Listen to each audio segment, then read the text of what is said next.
Hello students, स्वागत है आपका आपके अपने यूट्यूब चैनल प्रमोद सर रायसीनगर पर। स्टूडेंट्स, आज हम प्रॉफिट एंड लॉस का अगला पार्ट 18 लेकर आए हैं। उम्मीद है आपने इससे पहले के सभी 17 पार्ट ज़रूर देखे होंगे। अगर आपने नहीं देखे हैं तो उन्हें पहले देखिए, क्योंकि उसमें जो बेसिक बातें बताई गई हैं उन्हीं का यूज़ होना है। क्योंकि कोई सूत्र या ट्रिक मैं बताता नहीं, कंसेप्ट बताता हूँ।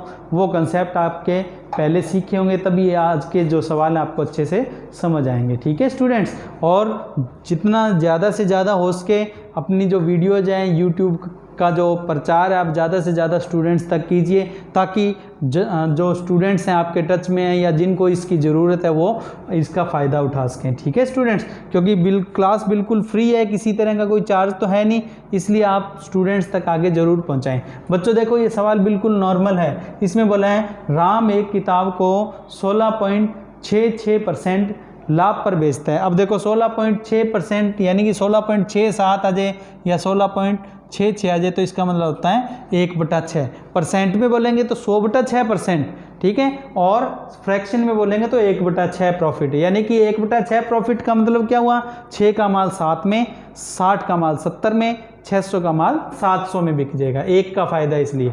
यदि वह उसे विक्रय मूल्य के 20% के बराबर लाभ पर बेचता तो उसका लाभ क्रय मूल्य के 5% प्लस 121 रुपये बढ़ जाता, तो उसका क्रय मूल्य कितना है। तो बिल्कुल नॉर्मल सवाल है बच्चों। अपने काम करते हैं। पहले तो ये फ्रैक्शन को देखो कितना है, 1/6, ये इसी को ही लिखा हुआ है, देखो यही वाला। ठीक है, अब इसका मतलब है 6 पर 1 का फायदा, तो CP 6 और SP 7। आप चाहो तो एक एक जीरो लगा सकते हो। तो मैं इसको 60 और 70 लिख रहा हूँ ताकि आगे की कैलकुलेशन हमारी सही और इजी रहे। ठीक है, तो 60 का माल 70 में बिक रहा है। अब मैं आपको यूँ कहूँ कि 60 का माल 70 में बिक रहा है, इसका मतलब यहाँ कितना फ़ायदा हो रहा है। आप मेरे को पहले तो ये बताओ, यहाँ फ़ायदा कितने का हो रहा है, 10 का। 60 का माल 70 में बिक रहा है तो 10 का फ़ायदा हो रहा है। ठीक है, अच्छा अब बात करते हैं कि यदि वो इसे क्या करे, SP के 20% पर। अब देखो SP कितना है, ये रहा SP कितना है, 70। ये देखो SP कितना है, 70।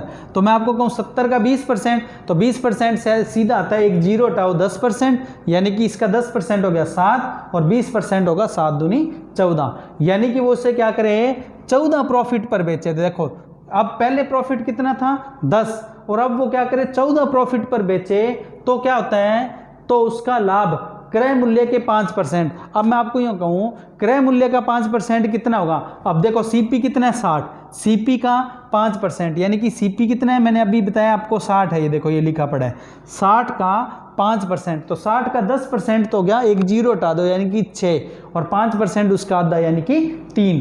तो CP का 5% यानी कि 3 प्लस 121 रुपये बढ़ जाता है। आप ये बताओ, सबसे पहले प्रॉफिट कितने का था, 10 का, और इसमें कंडीशन डाल दी कि यदि वो इतना प्रॉफिट ले, SP का 20% यानी कि 14 ले, तो आप पहले तो मेरे को यूँ बताओ कि प्रॉफिट यहाँ कितना बढ़ गया, 14 ले और पहले था 10, तो कितना प्रॉफिट बढ़ रहा है, 4।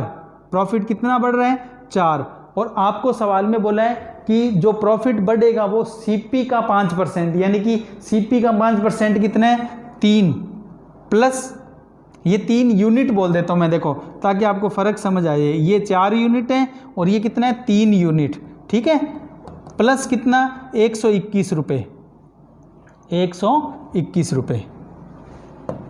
तो जो सवाल में बोला वो हमने सारा डाटा लिख लिया। देखो क्या कि हमारे पास क्रय मूल्य का 5%, वो हमारे पास कितना है, 3 यूनिट, और यहाँ पर प्रॉफिट कितना बढ़ रहा है, ये 10 था, ये 14, यानी कि 4 यूनिट का प्रॉफिट बढ़ गया। तो 4 यूनिट जो है प्रॉफिट वो वास्तव में किसके बराबर है, 3 यूनिट प्लस 121 के बराबर। तो 4 में से 3 यूनिट तो ये आ गई, तो बाकी कितनी रहेगी, 1 यूनिट, और वो किसके बराबर है, इसके। देखो प्रॉफिट कितना बढ़ रहा है, 4 यूनिट का, और यहाँ पर वो बन रहा है 3 यूनिट प्लस 121 रुपये। तो 4 यूनिट में से 3 यूनिट घटा दी, बाकी रहेगी 1 यूनिट, और वो किसके बराबर है, 121 रुपये के। तो बस हमें ये पता लग गया। अब हम सवाल को आगे बढ़ा सकते हैं। क्या 1 यूनिट किसके बराबर है, 121 के, और हमसे सवाल में क्या पूछा है, उसका CP बताओ। तो बस CP कितनी है, ये रही 60 यूनिट, तो CP के लिए 60 का इससे गुणा कर देंगे। बस CP बराबर क्या होगा, 121 बटे में लिखना तो ये इसके नीचे आ जाएगा 1, और गुणा में ये देखो CP के लिए 60, ये वाला 60 यहाँ पर गुणा में ये वाला।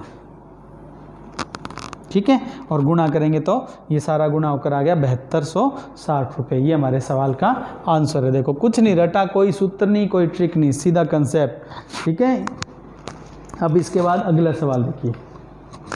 अगला सवाल पढ़ो बच्चों, देखो बिल्कुल नॉर्मल है, ये पेपर में आता है सवाल, आप पढ़ो, बिल्कुल सिंपल है। बस आपको इसमें कैलकुलेशन का ध्यान रखना पड़ेगा, आपको इसमें कैलकुलेशन तेजी से करनी पड़ेगी।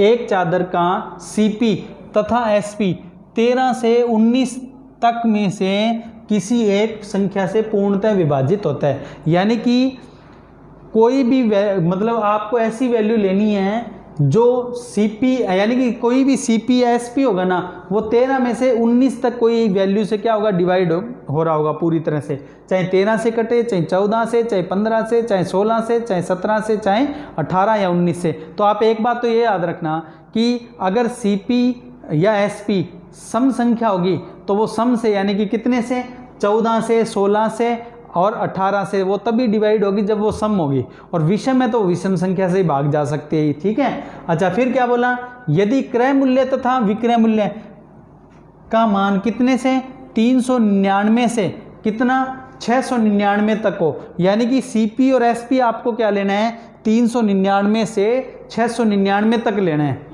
ठीक है, खास बात क्या ध्यान रखनी है कि उनमें किसका भाग जाना जरूरी है, सीपी में और एसपी में 13 से लेके 19 तक की कोई भी वैल्यू का भाग जाना जरूरी है। ठीक है, तो चादर का अधिकतम लाभ कितने रुपए, तो ध्यान रखना अधिकतम लाभ कब आएगा, जब आप कॉस्ट तो क्या लोगे मिनिमम, और सेलिंग प्राइस यानी कि एसपी क्या लोगे मैक्सिमम।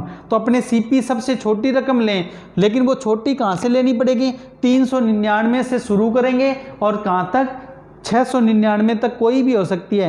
तो अपने एक काम करते हैं 399 से ही चालू करेंगे। अब बताओ 399 में अगर अपने भाग दें तो किस किस का चेक करेंगे, 14, 16 और 18, इनका तो चेक नहीं करना। क्यों, क्योंकि सम संख्या का तो भाग जाएगा ही नहीं 399 में। अब और कौन सी संख्या बची, मान लो देखो मैं यहाँ लिख कर बता रहा हूँ आपको, एक तो है 13, एक 14, ठीक है, एक 15 और एक 16, 17, 18 और 19। ठीक है, कैलकुलेशन तेजी से करनी पड़ेगी, सवाल बिल्कुल नॉर्मल है। तो किसका भाग नहीं जाएगा, इस 14 का भी नहीं जाएगा, 16 का भी नहीं जाएगा और उसके बाद 18 का भी नहीं जाएगा, किसमें 399 में। हम ध्यान रखना हम 399 को ही चेक कर रहे हैं पहले। अच्छा 399 में 15 का भी नहीं जाएगा, क्योंकि 15 का तो उसी में जाएगा जिसके लास्ट में 5 या 0 होगी। ठीक है, अच्छा इसका भी नहीं जा रहा। अब वैल्यू क्या बची, 13, 17 और 19। तो अगर अपने इसे भाग दें तो 13 से भाग दें तो 13 3 39 तो पूरा जा रहा है, फिर रह गया 9, 9 में 13 का नहीं जाता तो छोड़ दो, 13 से भी नहीं कट रहा है। फिर 17 से भाग दो, इसमें 17 दूना 34, फिर बच गया 5 और 9 59 और 17 59, 17 के पहाड़े में 59 आता ही नहीं, इसलिए 17 का भाग भी नहीं जा रहा। अब देखो 19 का भाग दो, इसमें 19 का भाग दो, 19 दूना 38, फिर बच गया 1 और 9 यानी कि 19 ही बच गया, तो भाग चला जाएगा 19 में 19 का। इसका मतलब ये जो वैल्यू है 399 ये कितने से कट रही है, 19 से कट रही है। इसका मतलब हम ये सीपी ले सकते हैं। क्यों, क्योंकि हमें यही बोला है कि सीपी का मान वो ले सकते हो आप जो कितने से 13 से लेके 19 तक किसी एक वैल्यू से कट जाए। ठीक है, तो हमारे पास 399 क्या हो गया, सीपी हो गया। ठीक है, अपने भाग देकर भी देख लेते हैं, यहाँ लिख देता हूँ मैं। देखो 399 में 19 से भाग देते हैं तो पूरा भाग जाता है कितने तक, 21 तक। इसका मतलब हमें सीपी कितना लेना है, ये लेना है कितना, 399, यानी कि सीपी हमने कितना ले लिया, 399 ले लिया। ठीक है, अब हम चलते हैं एसपी के लिए। अब मैं आपको यूँ कहूँ कि अपने को एसपी कौन सा लेना है, तो आप याद रखना एसपी में वो रकम लेनी है जो मैक्सिमम बड़ी से बड़ी ले सकते हैं। तो बड़ी से बड़ी कौन सी ले सकते हैं, 699 तक ले सकते हैं। तो सबसे बड़ी रकम 699 ही चेक कर लें अपने। तो 699 में किसका भाग नहीं जाएगा बच्चों, सबसे पहले तो अपने किस किस को कटिंग कर दें। सबसे पहले तो इसमें से सम संख्या कट जाएगी, क्योंकि 699 विषम है, तो ना तो 14 का जाएगा, ना 16 का जाएगा, ना ही 18 का जाएगा। फिर हमारे पास कौन सी वैल्यू बच जाती है, हमारे पास बचती है इसके बाद 13, 15 और 17 और एक बचती है 19। तो आप ये देखो कि 15 का भाग देने की भी इसमें ज़रूरत नहीं है। क्यों नहीं है, क्योंकि 15 का भाग उसी में जाएगा जिसके लास्ट में 5 और 0 हो, तो 15 का भाग भी नहीं जाता। हमें चेक किस में करना, ध्यान रखना 699 में। ठीक है, अच्छा उसके बाद 13 से शुरू करते हैं, 13 का भाग देंगे इसमें, 13 5 65, उसके बाद 4 और 9 49 बच गया, यानी कि ये भाग नहीं जा रहा 13 का, छोड़ दो। उसके बाद आप किसका भाग दो, 17 और 19 का भी देख लो। 17 का भाग दो, 17 चौके 68, 1 बच गया और साथ में 9 यानी कि 19 बच गया, 17 का भाग भी नहीं जाता। ऐसे आप 19 का भाग देकर देख लो तो 19 का भाग भी नहीं जाएगा पूरा, ठीक है। अब आप ऐसे करके, अब 699 तो कैंसिल हो गया क्योंकि इसमें तो किसी का भाग ही नहीं जाता। अब 699 के बाद उससे नीचे चलो 698, 698 में विषम संख्या का भाग नहीं जाएगा। इस बार कौन सी वैल्यू पहले ही छोड़ दो, विषम संख्याएं पहले ही छोड़ दो। कौन कौन सी विषम संख्याएं छोड़नी पड़ेगी इसमें, 17, 19, 15 और 13। अब बच गई कौन सी, 14, 16 और 18। इसमें 14 का भाग देकर देखो आप, पूरा भाग नहीं जाता 14 का, ठीक है। और अगर आप 14 के बाद 16 का देते हो तो 16 का भी भाग देखो नहीं जा रहा है पूरा। उसके बाद आप 18 का भाग दो तो 18 का भी इसमें पूरा भाग नहीं जा रहा है। इसका मतलब अब हम क्या करें, इससे भी नीचे वैल्यू पर चलते हैं, 697। अब आप सोच रहे हो कि कब तक करेंगे, तो भाई नंबर पूरा चाहिए, सवाल बिल्कुल ईजी है, बस कैलकुलेशन की बात है, पहाड़े याद हो तो आप कर सकते हो। अब इसमें 697 विषम है तो इसमें से कौन सी वैल्यू पहले छोड़नी है, सम संख्या, ये संख्या छोड़ दो, ठीक है। अब भाग देकर देखो आप इसमें, अब भाग दो 13 का, अगर आप इसमें 13 का भाग देते हो, 13 5 65, फिर बच गया 4 और 7 47, 13 के पहाड़े में 47 नहीं आता तो 13 भी गया। 15 से तो भाग जाएगा नहीं क्योंकि 5 और 0 होनी चाहिए थी। अब 17 का भाग दो, 17 चौक 68 और 1 बच गया और 7 17, यानी कि ये भाग जा रहा है, यानी कि 697 में किसका पूरा भाग जा रहा है, 17 का भाग जा रहा है। तो हम 697 में 17 का भाग देंगे तो कितना आएगा, 41, यानी कि 697 क्या हो जाएगा, SP हो जाएगा। तो वो चादर हमने कितने में खरीदी, मिनिमम प्राइस यानी कि 399 में, और मैक्सिमम कितने बेच दी, 697 में, ठीक है। अब मैं आपको कहूँ प्रॉफिट कितना है, तो 697 में से 399 घटा दो, ये घटाने पर कितना आएगा, 298, और यही आपसे पूछा है मैक्सिमम प्रॉफिट कितना होगा, तो ये 298 रुपये आएगा। देखो बिल्कुल सिंपल तरीका है, कुछ नहीं रटना में, ठीक है। अब देखो अगला सवाल, एक पेन कंपनी 25% लाभ पर पेन बेचती है, यानी कोई पेन की कंपनी है वो 25% प्रॉफिट पर पेन को बेचती है। कंपनी के 25% पेन चोरी हो गए, तो ये देखिए वो क्या करती है, 25% फायदे पर पेन बेचती है, लेकिन हुआ क्या, 25% पेन उसके चोरी हो गए। इसकी भरपाई करने के लिए कंपनी ने पेन के SP में, अब ध्यान रखना पेन के विक्रय मूल्य SP में बोला है, किसमें, SP में। मैं आपको यूँ कहूँ SP कितना है, तो सीधी सी बात है 100 का पेन है तो वो कितने में बेच रही है, 125 में, उसका SP कितना है, एक तरह से 125। तो उसने क्या किया, SP में कितने परसेंट की, 20% यानी 20% बढ़ा दिया, किसको, SP को। तो मैं आपको कहूँ 125 का 20% क्या होता है, 125 का 20%, 20% का मतलब होता है 5वां हिस्सा, तो 125 का 20% 25 ही होता है। तो उसने क्या किया, 25 रेट बढ़ा दिया। तो चलो अपने काम करते हैं, जो ये डाटा है इसको पहले अपने सॉल्व कर लेते हैं। देखो 25% प्रॉफिट के लिए CP 100 और SP कितना लिख दिया, 125। आप चाहो तो 4 और 5 भी लिख सकते हो, वो आपकी इच्छा है, कैलकुलेशन करनी है आपको, करनी है उस हिसाब से करना चाहो तो उस हिसाब से कर लेना। अब देखो SP है जो, उस SP का क्या किया उसने, रेट कितना, क्योंकि माल क्या हो गया उसका, चोरी हो गया, माल चोरी हो गया, तो उसने SP को, ये देखो SP जो है ना उसका कितना, 20%, कितना 20% रेट बढ़ा दिया, ये देखो 20%। अब 20% का मतलब होता है 1/5, 5वां हिस्सा, तो इसका 5वां हिस्सा हो गया 25। तो 125 में बेच रही थी ना, अब 25 ऊपर कर दिया रेट, तो इसका मतलब वो कितने में बेच रही है, अब वो 150 में बेच रही है। तो कहने का मतलब जो भी माल उसके पास है ना वो 150 में बिक जाएगा सारा। अगर यही कंडीशन चले, ठीक है, अगर क्या हो, यही कंडीशन चले और उसका कोई भी माल ना खराब हो, अगर बिल्कुल भी माल ना खराब हो, तो सारा माल कितने में जा रहा है उसका, 150% में, फिर तो उसका फायदा कितना हो गया, 50% का। कितना फायदा, 50%, पर उसका माल क्या हुआ, खराब हो गया। कितना माल खराब हो गया, 25%। अब मैं आपको यूँ कहूँ कि सही माल कितना बचा, तो भाई 25% माल खराब हो जाए चाहे चोरी हो जाए, एक ही बात है, खराब कह दे तो भी यही बात अप्लाई करना, चोरी कह दे तो भी। तो बचा हुआ माल कितना है उसके पास, 100 में से 25 माइनस कर दो, 100 में से 25 गया कितना, 75। तो उसके पास माल कितना है, 75% है। तो भाई सीधी सी बात है, अगर सारा माल पड़ा होता तो 150 में जाता, अब 25% कम यानी कि 75% पर ही जाएगा सारा। तो बस 150 का 75% निकाल दो। तो आप 150 का 75% निकालो। 150 तो ये यूज किया है, 75% ये वाला। अब 75 को आप चाहो तो 3/4 लिख लो, वो आपकी इच्छा है, उस तरीके से करना है। और या यहाँ से कटिंग कर लो, ये आ गया 3, ये आ गया 2। 75 × 3 225 होता है, और 2 का भाग देंगे तो 112.5, यानी कि उसने जो भी पैसा लगाया था उसका 112.5% उसको मिल जाएगा। तो मैं आपको कहूँ कि उसका प्रॉफिट कितना हो गया, तो सीधी सी बात है, उसमें से 100 घटा दो। किसमें से? इसमें से 100 घटा दो। तो कितना? 100 से जो ऊपर है यानी कि वही, तो कितना प्रॉफिट है? 12.5%। तो हमारे सवाल का आंसर क्या आया? 12.5% का प्रॉफिट। बिल्कुल सिंपल वे से हमने सवाल को कर लिया। ठीक है, इसके बाद देखो आप, बिल्कुल ऐसा ही अगला सवाल है। एक कंपनी 40 रुपये प्रति पेन की दर से 936 पेन बनाती है। कंपनी पेन की कीमत इस प्रकार निर्धारित करती है कि 784 पेन बेचने से भी 26% का फायदा हो जाए। यानी कि उसने खर्चा अगर 100 की है, कितने पेन पर? 936 पेन पर अगर 100 रुपये भी खर्च किए ना, तो 784 पेन बेचने से क्या हो जाएगा? उसे 126 रुपये मिल जाएंगे। ये है इसका मतलब। ठीक है, अब हुआ क्या? उसके 96 पेन खराब हो गए। तो अब देखो सीधी सी बात है, आप 936 मत पढ़ो, 96 तो उसमें से खराब हो गए। 936 में से 96 घटा दो, कितना रह गया? 840। यानी कि आप तो यूँ बात करो कि 840 ही पेन है बस। ठीक है, अच्छा आप ये देखो कि अगर सारे पेन सही बचे होते हैं फिर तो उसको 26% मिल जाता इतने पेन पर ही। ठीक है, लेकिन उसके पास तो पेन कितने? 840 ही हैं।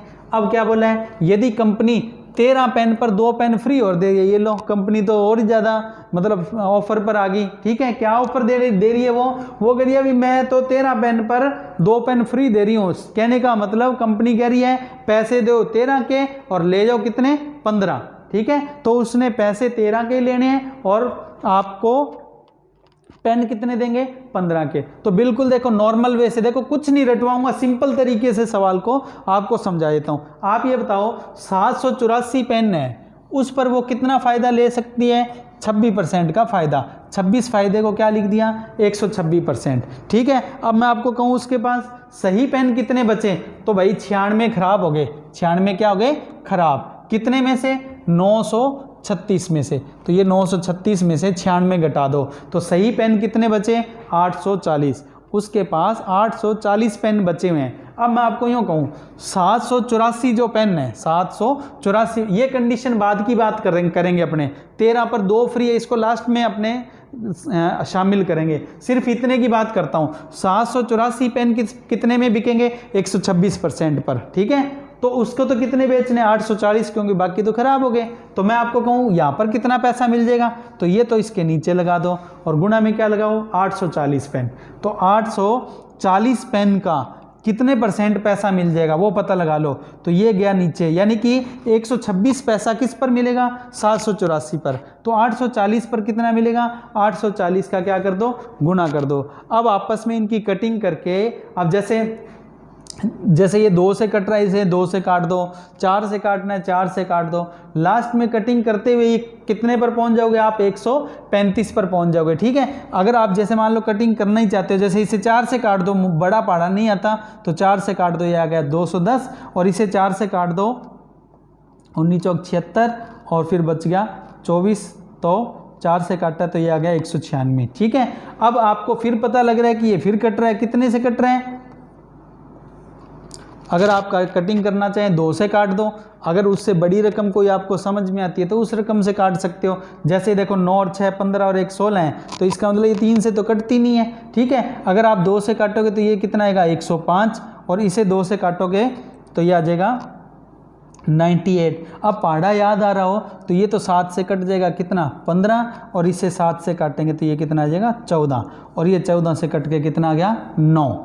14 नहीं में 126 होता है, 15 का 9 से गुणा कर दो, कितना आ गया? 135। ठीक है, अब हमारे पास 840 पेन बेचने पर कितना पैसा मिलेगा उसे?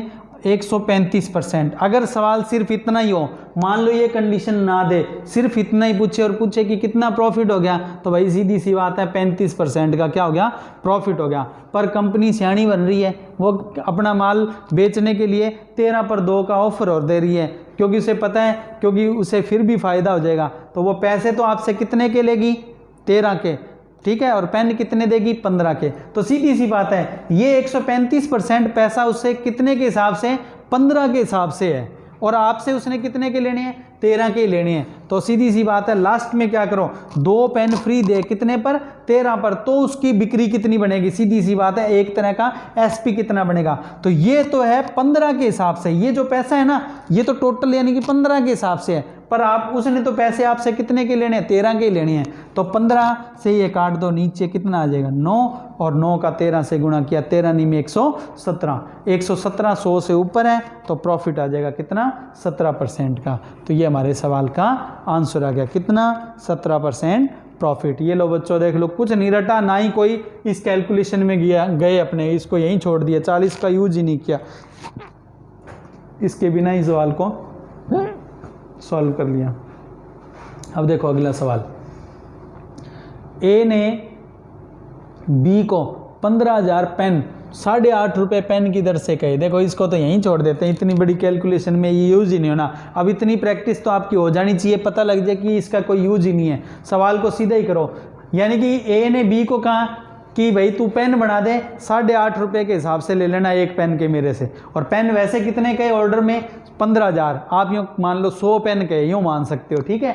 अच्छा हुआ क्या, बी पेन बनाता है जिसमें से क्या होता है, बोलो 10% पेन खराब हो जाते हैं, यानी कि 100 पेन बना के दिए ना, तो उसमें से 10 खराब हो गए, यानी कि कितने रह गए, 90 पेन ही बचे। तो कहने का मतलब सीधी सी बात है, ए उसको क्या करेगा, 90 पेन का ही पैसा देगा, यानी कि 90% का ही पैसा देगा। तो सीधी सी बात है कि 8.5 रुपये में से 10% पैसा उड़ गया, आप यूँ भी कह सकते हो। तो 8.5 का 10% पैसा कम मिलेगा। फिर भी क्या होता है, बी को फिर भी फायदा हो जाता है, कितने का, 2% का। तो यही पूछा है, तो एक पेन का सीपी कितने रुपए है, ठीक है। किसके लिए, सीधी सी बात है, बी के लिए खर्चा कितना है, यूँ कह सकते हो। तो बिल्कुल सिंपल है, देखो कितना पेन खराब हो गए, 10%। कितने पेन खराब हो गए, 10%। इसका मतलब 10% पैसा किसको, बी को कम मिल रहा है। अब पेन का रेट क्या डिसाइड किया हुआ है, 8.5 रुपये डिसाइड किया हुआ है, एसपी यानी कि 8.5 डिसाइड किया हुआ है बी ने, लेकिन उसमें से 10% पैसा सीधा ही उड़ गया।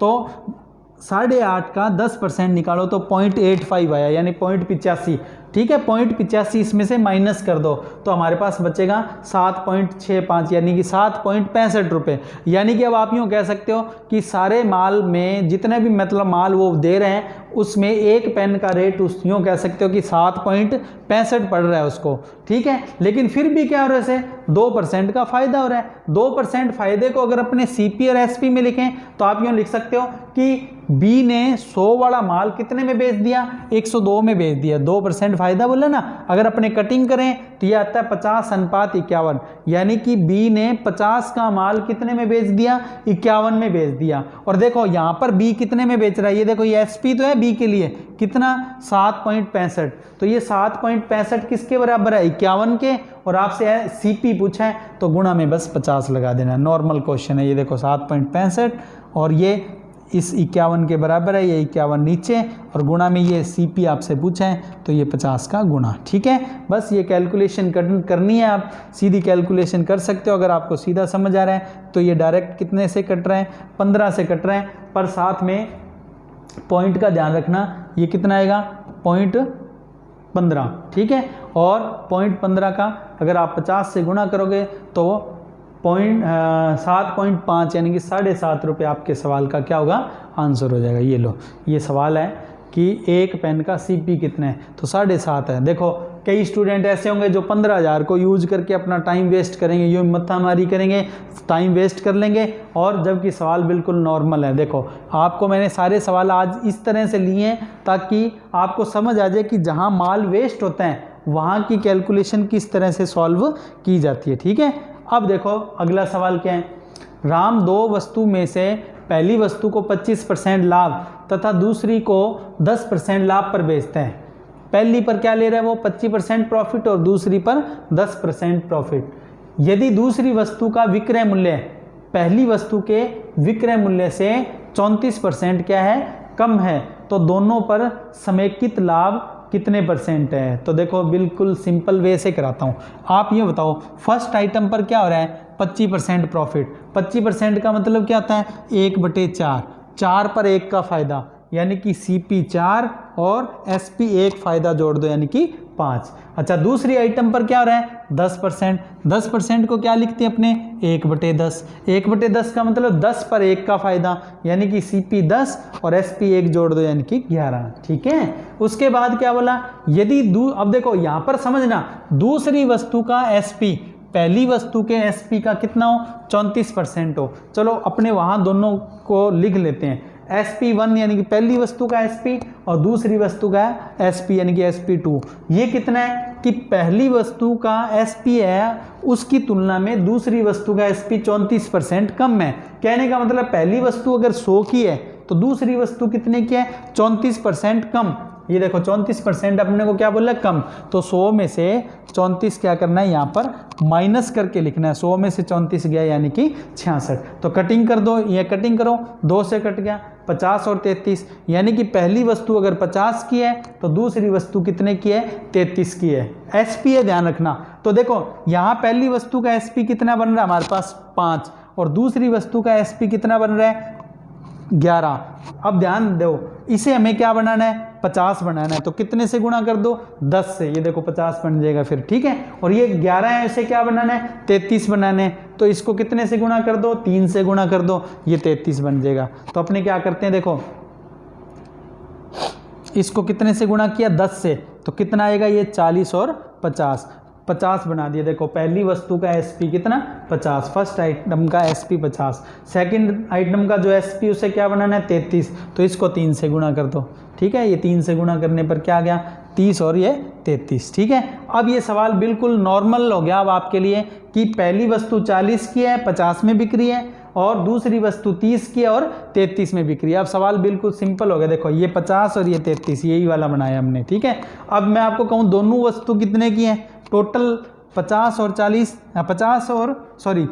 30 70 की हैं और दोनों बिक कितने में रही हैं 50 और 33 यानी कि 83 में बिक रही हैं। तो देखो यहाँ पर लिख लिया कि 70 का माल कितने में बिक रहा है 83 में। तो मैं आपसे पूछूं कितना प्रॉफिट है 13 का प्रॉफिट है। किस पर 70 पर। बस परसेंट बनाना है। अब तो ये बेसिक क्वेश्चन बन गया। तो प्रॉफिट का परसेंट क्या होगा 13 बटे में ये 70 और गुणा में 100। 0 से 0 काट दो, लगभग 2 से कट रहा है यानी कि 20% से थोड़ा कम आंसर होगा और वो कितना होगा 18.57%। तो हमारे सवाल का आंसर क्या आया 18.57%। देखो बिल्कुल नॉर्मल वे से हमारा सवाल कंप्लीट हो गया। ठीक है।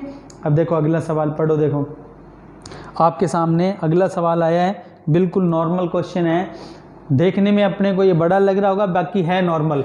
एक मेज को 10% लाभ तथा कुर्सी को 5% हानि यानी कि लॉस पर बेचा जाता है तो 40 रुपये का लाभ होता है। ठीक है। प्रॉफिट कितना मिलता है 40। तो मैं मेज को तो T यानी कि टेबल लिखूंगा और कुर्सी को चेयर यानी कि C लिखूंगा। ठीक है। तो पहले स्टेटमेंट को लिख देता हूँ। देखो टेबल पर क्या हो रहा है 10% का प्रॉफिट, ये देखो 10% का प्रॉफिट ये वाला लिखा। मेज यानी कि चेयर पर क्या हो रहा है 5% का लॉस यानी कि -5 लिख दिया। ठीक है।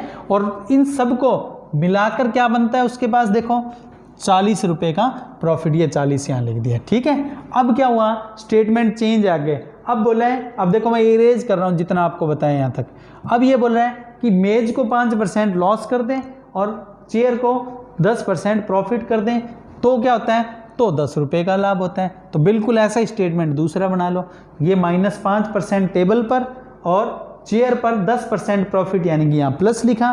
तो यहाँ पर क्या होता है 10 रुपये का फ़ायदा, ये देखो 10 का फ़ायदा है वो यहाँ लिख दिया। अगर 10 का लॉस हो तो यहाँ -10 लिखना है। ठीक है। अब ये एक तरह की इक्वेशन का क्वेश्चन है, लीनियर इक्वेशन का सवाल है एक तरह से। ठीक है। लेकिन हम बिना इक्वेशन के सीधा ही करते हैं। आपको क्या करना है ये दोनों इक्वेशन है एक तरह से। अगर मैं आपको कहूँ इन्हें जोड़ो, पहले क्या कर दो इन्हें प्लस कर दो। जैसे ही प्लस करोगे तो 10 में से -5 घटाओगे क्योंकि ये माइनस है ना तो घट जाएगा, कितना रह जाएगा 5%। या यहाँ से देख लो 10 में से ये 5 घट गया तो भी क्या बचा 5%। कहने का मतलब जोड़ने पर टेबल और चेयर दोनों का जोड़ हो गया और आया क्या दोनों में 5%। तो आप यूँ कह सकते हो कि क्या करने पर प्लस करने पर टेबल और चेयर के 5% किसके बराबर है? 40 और 10 क्योंकि इन्हें भी तो जोड़ेंगे, 40 और 10 50। तो आप इसको यूँ बोल सकते हो कि जोड़ने पर किसका? टेबल प्लस चेयर का, टेबल प्लस चेयर का कितना? 5%। 5% कैसे आया? देखो ये 10 में से -5 यानी कि घट जाएगा तो 5% ही बचेगा, चाहे यहाँ से देख लो। तो 5% 50 के बराबर है, 5 गया नीचे, ठीक है। इंटू में क्या लगा दो? 100। जैसे आप इंटू में 100 लगाओगे, ठीक है, तो ये क्या आएगा? टेबल प्लस चेयर का टोटल सीपी यानी कि कॉस्ट आ जाएगी 50/5 और गुणा में 100। तो ये कितना आया? 1000 रुपये। तो आप यूँ कह सकते हो कि जो टेबल और चेयर है, मेज और कुर्सी है, वो दोनों कितने की हैं? 1000 रुपये की हैं, ठीक है। अब ये तो हमने प्लस किया, अब मैं ये इरेज कर रहा हूँ, आगे समझा रहा हूँ। अब आपको क्या करना है? इसे माइनस करना है। अब माइनस करोगे तो इन्हीं दोनों को माइनस करना है, ध्यान रखना। अब देखो 10 में से क्या घटाना है? -5 घटाना है, तो वो -5 किस में बदल जाएगा? घटाते टाइम प्लस में। तो 10 और 5 कितना हो जाएगा? 15। अब ये भी क्या है? -5 है और इसे घटाएंगे तो ये -10 बन जाएगा, तो क्या आएगा? ये भी -15, यानी कि ये 15% बनेगा, सीधी सी बात है। तो 15% और हमने माइनस किया, इसका मतलब डिफरेंस। अब ये डिफरेंस है, ठीक है, किसका?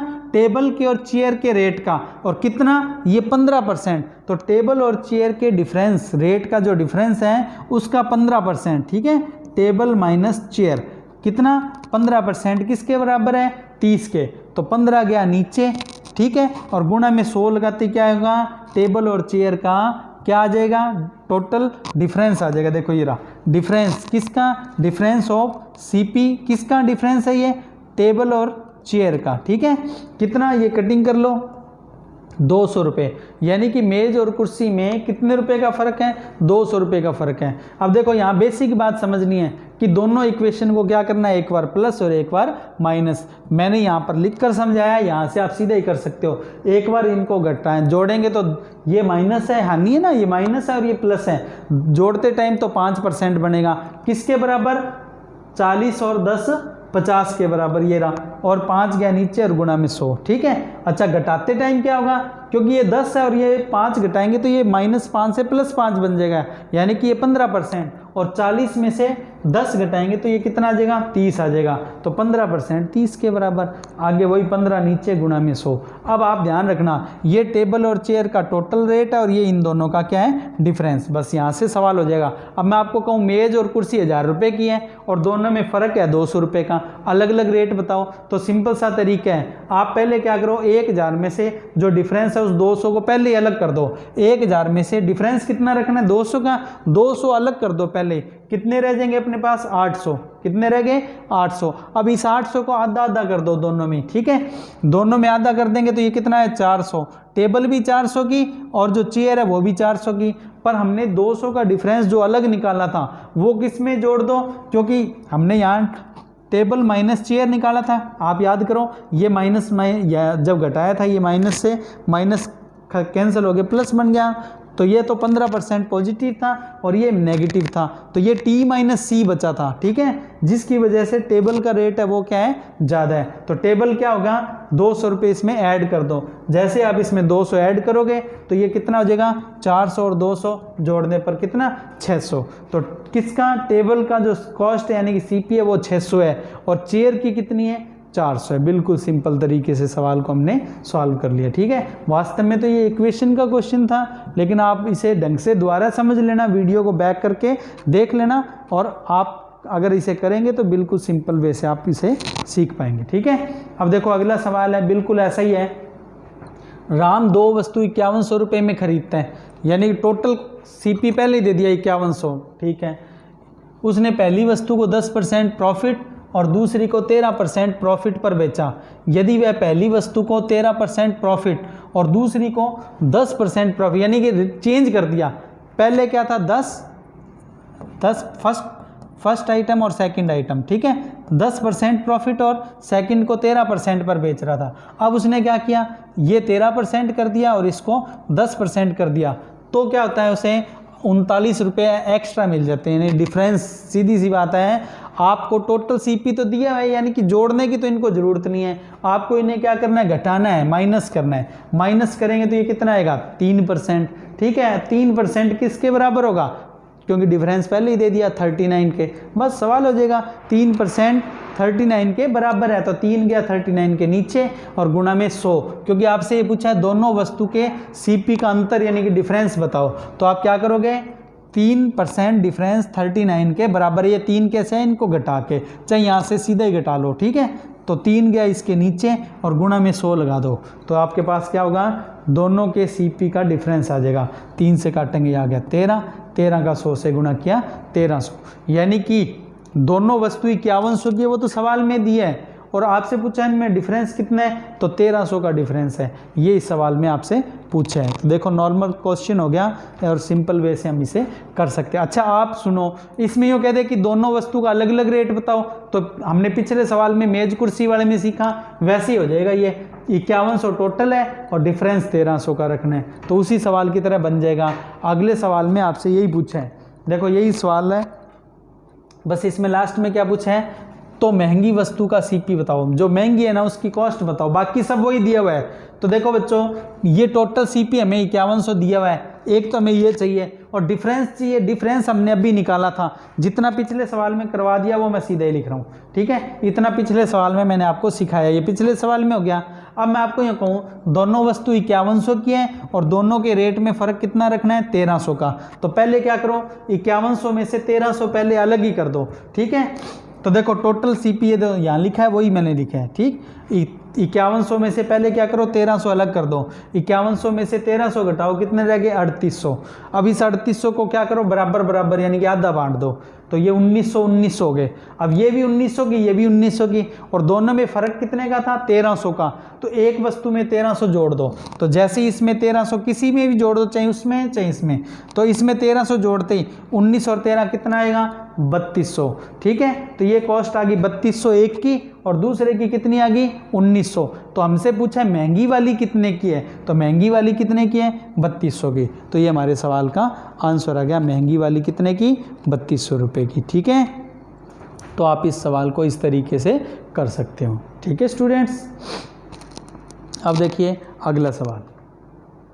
अगला सवाल अच्छा है, 8 कार बेचने पर राम को 3 जीप के एसपी के बराबर लाभ होता है, यानी कि उसने 8 कार बेची हैं और 3 जीप के एसपी के बराबर प्रॉफिट हो गया, जबकि 9 जीप बेचने पर, 9 जीप बेचे तो क्या होता है, 2 कार के एसपी के बराबर हानि होती है। ठीक है, यदि प्रतिशत हानि और प्रतिशत लाभ आपस में बराबर है तथा कार का सीपी जीप के सीपी का तिगुना यानी कि ट्रिपल है। चलो ये मेन बात है, इसको हमें यूज़ करना पड़ेगा। पहले तो चलो अपने यही लिख लेते हैं, किसका, कार और जीप का सीपी, सी मतलब कार, जे मतलब जीप, तो इनका सीपी कितना है, तो ट्रिपल किसको लेना है, कार वाले को, तो कार वाले को मैंने लिख दिया 3, कार 3 रुपये की और जीप 1 रुपये की। ठीक है, अच्छा अब मैं कहूँ एसपी, तो भाई हमारे पास एसपी है नहीं, कार और जीप का एसपी मैंने ए और बी लिख लिया, कार है ए रुपये की, बिक रही है, एसपी यानी बिक रही है, जीप कितने में बिक रही है, 20 रुपये में। ठीक है, अब मैं आपको यूँ कहूँ प्रॉफिट और लॉस बराबर है, तो चलो अपने यूँ करते हैं, जो स्टेटमेंट दिया है पूरा अपने पढ़ते हैं। पहले ये पहला स्टेटमेंट पढ़ो, देखो पहला स्टेटमेंट, ये इसमें क्या दिया है, प्रॉफिट, तो अपने काम करते हैं प्रॉफिट का परसेंट निकालते हैं। देखो प्रॉफिट का परसेंट, अब आप ये देखो इसमें क्या बोले हैं, 8 कार बेचने पर 3 जीप के एसपी के बराबर, एक जीप का एसपी कितना है, एक जीप का एसपी है बी, एक जीप का एसपी कितना है बी, तो 3 जीप का एसपी क्या होगा, 3 से गुणा कर दो यानी कि 3 बी, ये 3 जीप का एसपी हो गया। और ये किस पर हो रहा है, 8 कार बेचने पर, एक कार कितने की पड़ रही है हमें, 3 रुपये की, तो 8 कार कितने की हो जाएगी, 8 गुणा 3 यानी कि 24 रुपये की। ठीक है, तो ये क्या हो गया, सीपी यानी कि कॉस्ट, और ये क्या है, एसपी। ठीक है, और परसेंट के लिए गुणा में 100, तो आपको वहाँ कटिंग करनी है तो कर दो, नहीं तो यही पड़ा रहने दो। ठीक है, अब अपने क्या करते हैं, दूसरा जो स्टेटमेंट है ये वाला, इस स्टेटमेंट से अपने क्या करते हैं, लॉस निकालते हैं। अब पढ़ो, देखो उसको क्या करना है, लॉस का परसेंट कैसे निकालेंगे, आपको बोले हैं कि 9 जीप बेचने पर 2 कार के एसपी के बराबर आनी। अब 2 कार का एसपी कितना होगा, वो देखो, एक कार का एसपी है ए, 2 कार का एसपी क्या होगा, 2A। ठीक है, 2A तो क्या हो गया, लॉस, किस पर हुआ ये?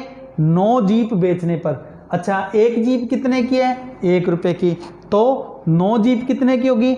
9 गुणा 1, यानी कि 9 गुणा 1 कितना हो गया? 9 रुपये की। यानी कि 9 रुपये पर 2 ए का क्या हो रहा है? लॉस, और परसेंट के लिए गुणा में 100। और अपने को तो क्या पूछा है? कार और जीप के एसपी का रेशियो बताओ, यानी कि ए और बी का रेशियो ही बताना है। तो कोई नहीं, उनको एक साथ रख लेते हैं जो स्टेटमेंट दिया है। अपने को बोला है प्रॉफिट का परसेंट और लॉस का परसेंट आपस में क्या है? बराबर है। कोई ना रखो इनको, देखो प्रॉफिट हमारे पास वो रहा, ये वाला तो प्रॉफिट है और ये लॉस है, इन्हें बराबर रख लिया। 100 से 100 काट दो, 3 से काट दो, ये कितना आएगा? 8। ठीक है, ये 9 इधर गुणा में कर देना, 8 इधर कर देना, तो कितना आएगा? 9b, और ये आएगा 16a। तो ये आया 9b बराबर 16a। हमें ए बी का रेशियो चाहिए, चलो हम वहाँ पर लिख लेते हैं, 16a को पहले और 9b को बाद में। ये देखो 16a 9b, मैं ये सारे एरो में डाल रहा हूँ, जो भी लिखा पड़ा है समझ आ जाए।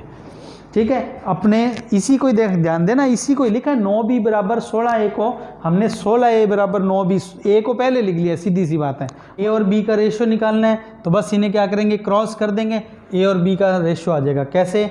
ये 9 इधर और 16 उधर। ठीक है, तो ए और बी का हमारे पास रेशियो निकल कर आ जाएगा कितना? 9:16। ये ए और वो दूसरा क्या है हमारे पास? बी है। ठीक है, हमारे पास जो सवाल का आंसर है वो ए और बी का जो रेशियो है वो कितना आ गया? 9:16, और यही हमसे पूछा गया था। ठीक है, अच्छे से इस सवाल को कर लेना स्टूडेंट्स। आज हम ये जो क्वेश्चन ले रहे हैं, आज की वीडियो का भी लास्ट क्वेश्चन है और इस टॉपिक का भी है लास्ट क्वेश्चन है।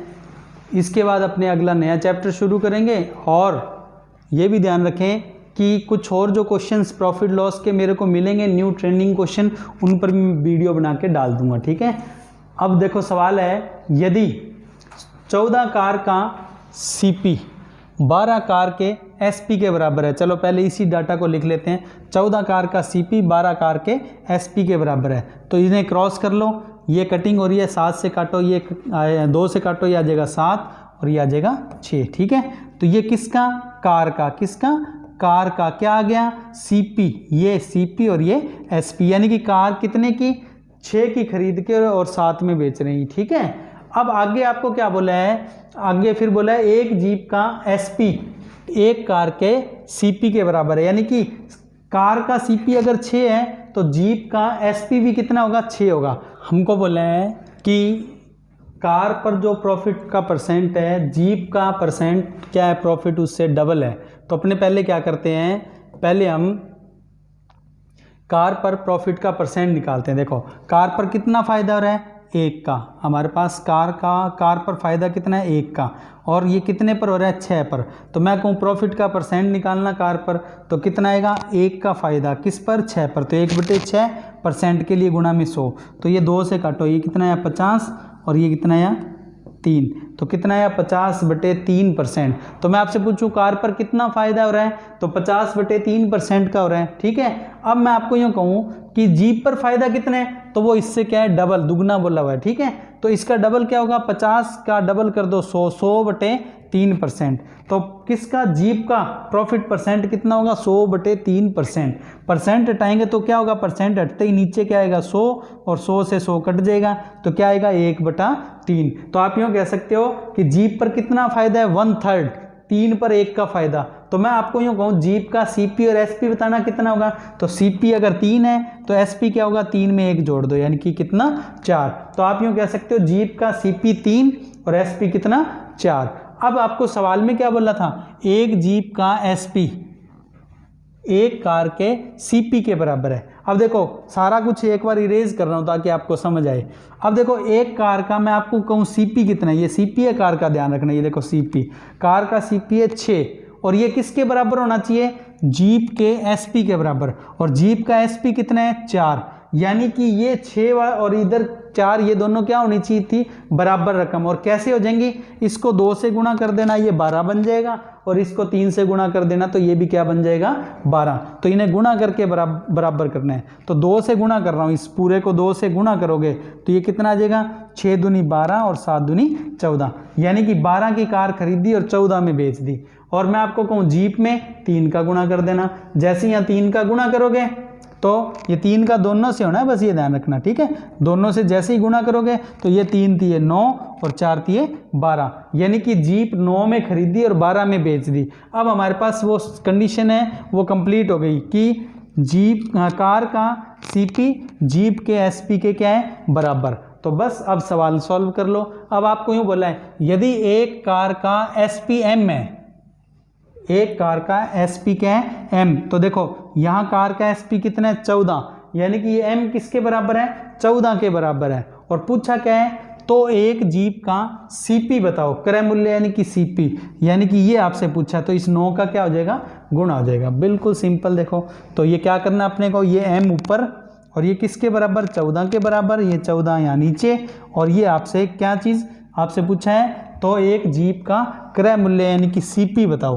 तो जीप का क्रय मूल्य यानी कि सीपी कितना है वो गुणा में कर दो, यानी कि 9 का यहाँ गुणा, तो ये कितना आया 9m/14। तो ये हमारे सवाल का आंसर आ गया, क्या 9m/14। तो देखो बिल्कुल नॉर्मल वे से हमने इस सवाल को कर लिया। तो स्टूडेंट्स ये आज की वीडियो का और इस टॉपिक का लास्ट क्वेश्चन था। बाकी इसके अलावा मैं ध्यान रखें आपको और कुछ क्वेश्चंस भी करवाऊंगा, उनकी वीडियो भी बनाकर डालूंगा, ठीक है। और इसके अलावा हम आगे अब नया चैप्टर शुरू करेंगे जो कि एवरेज का रहेगा, एवरेज का चैप्टर हम शुरू करेंगे, ठीक है बच्चों। तो ध्यान रखिएगा, मिलेंगे आपसे फिर, ठीक है। ये अपना टेलीग्राम का चैनल है, टेलीग्राम का ग्रुप है जिसमें आप अपनी कुछ क्वेरीज वगैरह जो भी हैं वो डाल सकते हैं, ये चैनल ध्यान ग्रुप, ठीक है। और इसके बाद ये जो कुछ सोशल साइट है फेसबुक वगैरह इंस्टा, इन पर आप हमें फॉलो कर सकते हो। और ये टेलीग्राम का चैनल का लिंक है, ठीक है ना। तो आप इसमें क्या करें, टेलीग्राम में जाकर सर्च करें प्रमोद सर रायसीनगर, तो आपको ये टेलीग्राम चैनल मिल जाएगा, इसमें आप ज्वाइन हो जाना। पिछली जितनी भी वीडियोज़ हैं और उनकी PDF फाइल है वो सारी आपको मिल जाएंगी। आज भी जो आपको पढ़ाया है इसकी भी PDF फाइल आपको मिल जाएगी, ठीक है। तो स्टूडेंट्स आज हमें इतना ही करना था। तब तक के लिए, जब अपने अगली वीडियो में मिलेंगे तब तक के लिए जय हिंद, जय भारत, थैंक यू बच्चों। मिलते हैं अगली वीडियो में।